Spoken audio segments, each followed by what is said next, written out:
ഞാനെന്ത് മോഹൻലാൽ നായകനായിട്ടുള്ള മേജർ രവിയുടെ ഡയറക്ഷനിൽ വന്നിട്ടുള്ള ഒരു പടമാണ് കീർത്തിയേക്കർ. ഈ സിനിമ ഫ്രീ ആയിട്ടിരിക്കുമ്പോൾ കണ്ടായിരുന്നു.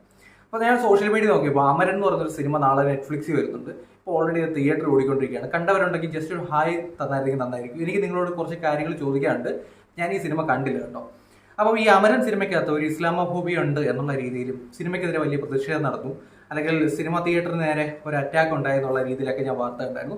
അപ്പോൾ ഇതൊന്ന് കണക്ട് ചെയ്തൊരു കോണ്ടന്റ് ആക്കി ഇട്ടേക്കാമെന്ന് കരുതുന്നുണ്ട്. അപ്പോൾ ഞാൻ സിനിമ കണ്ടിട്ടില്ല, അതിനകത്ത് എന്താണ് പറഞ്ഞതെന്ന് എനിക്കറിയില്ല. അപ്പോൾ കണ്ടവരുണ്ടെന്നുണ്ടെങ്കിൽ ജസ്റ്റ് നിങ്ങളൊന്ന് കമന്റ് ചെയ്താൽ മതി. അതിനകത്ത് അങ്ങനെ എന്തെങ്കിലും ഒരു ഇഷ്യൂ ഉണ്ടോ, ആരെങ്കിലും ഏതെങ്കിലും പ്രത്യേക വിഭാഗത്തെ ആക്ഷേപിക്കുന്നുണ്ടോ, ഡയറക്ടറോ അല്ലെങ്കിൽ സംവിധായകനോ അല്ലെങ്കിൽ പ്രൊഡ്യൂസറായിട്ടുള്ള കമലഹാസനോ എന്തെങ്കിലും ഒരു ഉദ്ദേശം വെച്ച് ആ സിനിമയിൽ എന്തെങ്കിലും എഴുതി കൂട്ടി വെച്ചിട്ടുണ്ടോ എന്ന് എനിക്കറിയില്ല.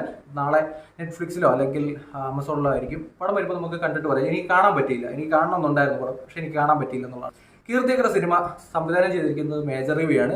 ഒരു സംവിധാനം എന്നുള്ള രീതിയിൽ പുള്ളിക്കാരൻ 150% നീതി പുലർത്തിയിട്ടുണ്ട് സിനിമയിൽ. ഒരു പട്ടാളക്കാരൻ്റെ ഒരു എക്സ്പീരിയൻസ് നമുക്ക് ആ സിനിമയിലൂടെ കാണാമെന്നുള്ളതാണ്. പക്ഷെ നമ്മുടെ നാട്ടിൽ പലരും പുള്ളിക്കാരന് ഒരു സിനിമ അടക്കാൻ നേരത്ത് പുള്ളിക്കാരൻ്റെ പട്ടാളപ്പടം എന്നുള്ള രീതിയിൽ കളിയാക്കും. എല്ലാ സിനിമയും പട്ടാളം എന്നുള്ള രീതിയിൽ കളിയാക്കാറുണ്ട്. അല്ലെന്നുണ്ടെങ്കിൽ മോഹൻലാൽ ഇതിനകത്ത് അഭിനയിക്കാൻ നേരത്ത് മോഹൻലാലിനെ സരത് കുമാർ എന്നൊക്കെ വിളിച്ചിട്ട് ആ പടത്തിന്റെ ഒരു രസമുണ്ടല്ലോ, ആ രസം കളയുന്ന രീതിയിൽ കുറെ ആൾക്കാർ കമന്റുകൾ പറയാറുണ്ട്.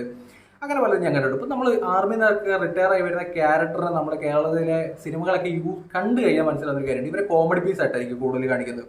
ഒന്നെങ്കിൽ വെള്ളമൊക്കെ അടിച്ച് നടക്കുന്ന ടീമും, അല്ലെന്നുണ്ടെങ്കിൽ പിന്നെ ബെഡായി പറയുന്ന ആൾക്കാർ. ഇവരുടെ എക്സ്പീരിയൻസ് പറയുന്നത് കേരളത്തിലെ റൈറ്റേഴ്സ് എഴുതി വെക്കുന്നത് ബെഡായി പറയുന്ന ഒരു കോമഡി പീസാക്കി കളയും. അല്ലെങ്കിൽ വെറുതെ എയർ പിടിച്ച് നടക്കുന്ന ഒരു ക്യാരക്ടറാക്കി ഒരു തൊപ്പിയൊക്കെ വെച്ച് ടീഷർട്ടും അതിന് മുകളിൽ ബെൽറ്റും ഒക്കെ കെട്ടി നടക്കുന്ന ഒരു ക്യാരക്ടറായിരിക്കും കൊടുക്കുന്നത്. അങ്ങനെ ഒരു കോമഡി പീസായിട്ടാണ് സ്വാഭാവികമായിട്ടും നമ്മുടെ നാട്ടിലുള്ള ആൾക്കാർ ആർമിയിൽ നിന്ന് റിട്ടയർ ആയി വരുന്ന ഒരു ക്യാരക്ടർ ഉണ്ടാക്കിയ ക്യാരക്ടറിനെ കാണിക്കുന്നത്. പിന്നെ പുരുഷനെ പോലുള്ള കുറേ കോമഡി പീസൊക്കെ അതിനകത്ത് കാണിക്കാറുണ്ട്. നമ്മൾ ഈ ബോർഡറിൽ താമസിക്കാത്തത് കൊണ്ട് തന്നെ നമുക്ക് അത്ര അറിയില്ല എന്നുള്ളതാണ് സത്യം. നമ്മളിപ്പോൾ കേരളത്തിലായതുകൊണ്ട് നമ്മൾ ഏതെങ്കിലും ഒരു രാജ്യത്തിൻ്റെ ബോർഡർ ടച്ച് ചെയ്യുന്നില്ല. അതുകൊണ്ട് തന്നെ ആർമിയോ അതുമായി ബന്ധപ്പെട്ടുള്ള കാര്യങ്ങളെ പറ്റിയൊന്നും അറിയില്ല. എനിക്കിപ്പോഴും ഓർമ്മയുണ്ട്, നൂറിനാട്, കൊല്ലം ആലപ്പുഴ ജില്ലയിൽ നൂറിനാട്ട് ITBP ഒരു ക്യാമ്പ് വരാൻ നേരത്ത് അവിടെയൊക്കെ പോയി സമരം ചെയ്ത ആൾക്കാരുടെ വാർത്ത വായിച്ച് എനിക്കിപ്പോഴും ഓർമ്മയുണ്ട്.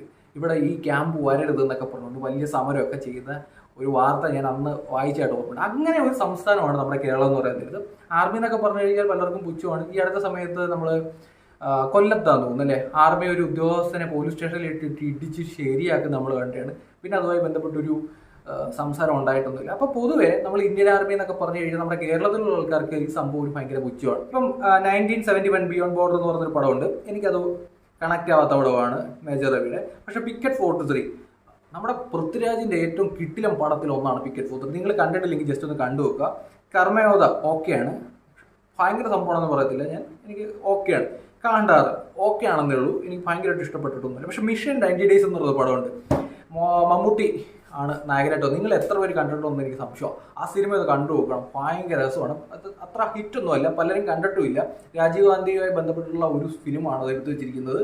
ഭയങ്കര രസമായിട്ടാണ് ആ സിനിമ എടുത്തു വെച്ചിരിക്കുന്നത്. പക്ഷെ പലർക്കും ഇഷ്ടപ്പെടാനുള്ള സാധ്യതയും കുറവാണ്, അതിനകത്തൊരു കളർ ടോണും ഒക്കെ. പക്ഷെ മേജർ രവിയുടെ ഏറ്റവും കിടലൻ പടങ്ങളിൽ ഒന്ന് മിഷൻ 90 ഡേയ്സ് ഉണ്ട്. എനിക്ക് ഭയങ്കരമായിട്ട് കണക്ട് ചെയ്തിട്ടുണ്ട്. അതിനകത്തൊരു രാജീവ് ഗാന്ധിയുടെ ഒരു പാട്ടൊക്കെ ഉണ്ട് ആ സിനിമ. എനിക്ക് ഇങ്ങനെ നമുക്ക് രോമാഞ്ചം ഉണ്ടാക്കുന്ന രീതിയിലൊരു പാട്ടും കാര്യങ്ങളൊക്കെ ആണ് ആ സിനിമയിലുള്ളത്. പിന്നെ കുരുക്ഷേത്രമുണ്ട്.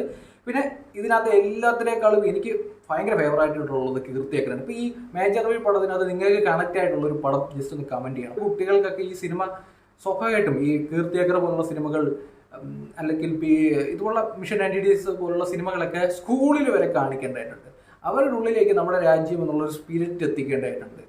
സത്യസന്ധത പറഞ്ഞ ഒരു സ്പിരിറ്റ് എത്തിക്കേണ്ടതുണ്ട്. ഇപ്പോൾ ശിവകാർത്തികൻ നായകനായ അമരൻ എന്ന ചിത്രത്തിൻ്റെ SDP പ്രതിഷേധം, ചിത്രം മുസ്ലിങ്ങളെ മോശമായി ചിത്രീകരിക്കുന്നുവെന്ന് ആരോപണം എന്നുള്ള രീതിയിലാണ് കൊടുത്തിരിക്കുന്നത്. ശിവകാർത്തികൻ നായകനായി എത്തിയ അമരൻ വൻ വിജയമാണ് തിയേറ്ററിൽ നേടുന്നത്. കമൽഹാസൻ രാജ് കമൽ ഫിലിംസ് ഇന്റർനാഷണൽ ആണ് ചിത്രം നിർമ്മിച്ചത്. അതേസമയം കഴിഞ്ഞ ദിവസം ചെന്നൈയിലെ കമൽരാജ് ഫിലിംസിന്റെ ഓഫീസിന് മുന്നിൽ മുസ്ലിങ്ങളെ മോശമായി ചിത്രീകരിച്ചു എന്ന് ആരോപിച്ച് social democratic party of India എന്ന് പറയുന്നൊരു പാർട്ടി പ്രതിഷേധം, കമൽഹാസന്റെ കോലവും പ്രതിഷേധക്കാർ കത്തിച്ചു. 150ഓളം SDP പ്രവർത്തകരാണ് ചെന്നൈ ആൽവർപേട്ടിലെ രാജ് കമൽ ഓഫീസിന് മുന്നിൽ ചിത്രത്തിനെതിരെ മുദ്രാവാക്യം വിളിച്ചു. പ്രതിഷേധത്തെ തുടർന്ന് ഓഫീസിന് സുരക്ഷ ഒരുക്കി. അതുപോലെ തന്നെ കമൽഹാസന്റെ വിശ്വരൂപം എന്ന് പറഞ്ഞൊരു സിനിമയുണ്ട്, ഗംഭീര പടമാണ്. പ്രത്യേകിച്ച് വിശ്വരൂപം 1 ഒരു രക്ഷയില്ലാത്ത പടമാണ്. അന്നൊക്കെ വലിയ വിവാദം ഉണ്ടായി, കമൽഹാസൻ രാജ്യപ്പെട്ടു പോവുകയാണെന്നൊക്കെ പറഞ്ഞൊരു പടമാണ്. അമരൻ എന്ന സിനിമ ജനങ്ങൾക്കിടയിൽ ന്യൂനപക്ഷ വിരുദ്ധത ഉണ്ടാക്കാൻ കാരണമാകുമെന്നും ഇതൊരു ബയോപിക് അല്ല, മറിച്ച് മുസ്ലിങ്ങൾക്കെതിരെ വിദ്വേഷം വിതയ്ക്കാനാണ് നിർമ്മിച്ചതെന്നും നേരത്തെ കമലഹാസൻ വിശ്വരൂപ എന്ന സിനിമ നിർമ്മിച്ചിരുന്നു, അതിൽ മുസ്ലിങ്ങളോടും വിദ്വേഷവും ഉണ്ടായിരുന്നു എന്നുള്ള രീതിയിലാണ് ഒരു സ്റ്റേറ്റ്മെന്റ് ഒക്കെ പറയുന്നത്. വിശ്വരൂപ ഗംഭീര പടമായിരുന്നു, അതിനകത്ത് ഗംഭീര പടമായിരുന്നു വിശ്വരൂപ. അപ്പം ഇങ്ങനെയുള്ള രീതിയിലൊക്കെ വലിയ പ്രശ്നങ്ങളൊക്കെ നടക്കുന്നുണ്ട്. അതുപോലെ തന്നെ നമ്മുടെ കേരളത്തിലൊരു കലോത്സവത്തിൽ അതിൻ്റെ ഉദ്ഘാടനത്തിന് ഒരു പട്ടാളക്കാരനും ഒരു ടെററിസ്റ്റിനെ കാണിക്കാൻ നേരത്തെ ആ ടെററിസ്റ്റിനെ ഒരു മുസ്ലിം വേഷമാണെന്നുള്ള രീതിയിലൊക്കെ കേരളത്തിൽ വിവാദം ഉണ്ടാകുന്നുണ്ട്. ഇപ്പം നമ്മളെല്ലാത്തിനും അതിങ്ങനെ അതും നമ്മുടെ മതത്തെ ആണ് എന്നുള്ള രീതിയിലൊന്നും കയറി സംസാരിക്കേണ്ട കാര്യമുണ്ടെന്ന് എനിക്ക് തോന്നുന്നില്ല. ഇപ്പം അയോധ്യയിൽ ഈ രാമക്ഷേത്രവുമായി ബന്ധപ്പെട്ട് അവിടുത്തെ ഒരു പള്ളി പൊളിക്കുന്ന ഒരു സീനുണ്ട് 1992 ഡിസംബർ 6. അന്ന് നടന്നത് ഹിന്ദുക്കളാണ് അത് ചെയ്തത്. ഹിന്ദുക്കൾ എന്ന് പറയുമ്പോൾ ഞാൻ വന്നിട്ട് അവരെ സപ്പോർട്ട് ചെയ്യുന്നതിന് കാര്യമില്ല, അത് അവർ ചെയ്ത് മറക്കുകയാണ്. നമ്മുടെ രാജ്യത്തെ നിയമത്തെ താറടിക്കുന്ന പരിപാടിയാണ് ചെയ്തത്, എന്താ സംശയം. പിന്നെ അതുപോലെ തന്നെ രാജ്യത്ത് ഈ ബീഫുമായി ബന്ധപ്പെട്ടുള്ള ഇഷ്യൂ നടക്കുന്നുണ്ട്. നിരവധി ആൾക്കാരെ തല്ലിക്കൊല്ലുന്നതൊക്കെ വാർത്ത നമ്മൾ കണ്ടുകൊണ്ടിരിക്കുകയാണ്. ഇതൊക്കെ തലയ്ക്ക് ഭ്രാന്ത് പിടിച്ച ആൾക്കാർ ചെയ്യുന്നതാണ്. അതുപോലെ തന്നെ ഇന്ന് ആസാം സ്റ്റേറ്റിൽ ബീഫ് നിരോധനമൊക്കെ കൊണ്ടുവന്ന് പറയും. എന്തിനാണെന്ന് എനിക്ക് മനസ്സിലാവുന്നില്ല. അപ്പോൾ ഒരു സ്റ്റേറ്റിൽ നമുക്ക് ആൾക്കാർക്ക് ഭക്ഷണം കഴിച്ചുകൊണ്ടിരിക്കുന്ന ആൾക്കാർ അന്ന് പെട്ടെന്ന് നിരോധനമൊക്കെ കൊണ്ടുവന്നുകൊണ്ടിരിക്കുകയാണ്.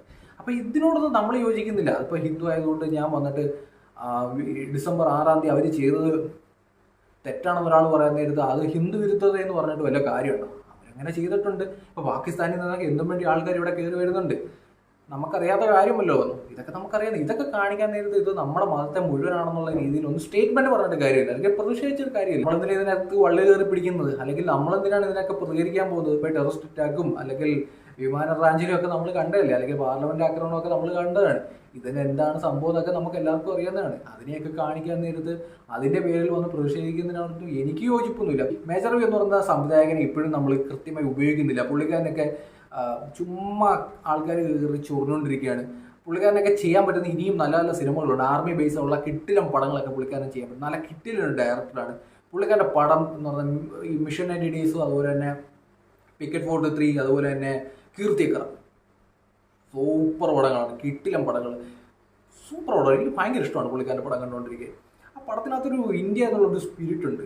അതിപ്പോൾ എല്ലാവരിലേക്കും എത്തിക്കേണ്ടതായിട്ടുണ്ട്. നമ്മുടെ നാട്ടിലെ കുട്ടികളൊക്കെ ഈ സിനിമ ഇതുപോലുള്ള സിനിമകൾ കാണാം. ഇപ്പോൾ നാളെ അമരൻ വരുന്നുണ്ട്. ഇപ്പോൾ കണ്ടവരാണെന്നുണ്ടെങ്കിൽ ഈ അമരനുമായി ബന്ധപ്പെട്ട് നിങ്ങൾക്ക് ഏതെങ്കിലും ഒരു വിഭാഗത്തെ തെറ്റായിട്ട് കാണിക്കുന്നുണ്ട് എന്ന് തോന്നിയിട്ടുണ്ടെങ്കിൽ അതിൻ്റെ കമൻറ്റ് രേഖപ്പെടുത്താൻ. ഞാൻ കണ്ടില്ല, അപ്പോൾ അതൊരു പേജ് കാണുന്നത് ഫോളോ ചെയ്ത്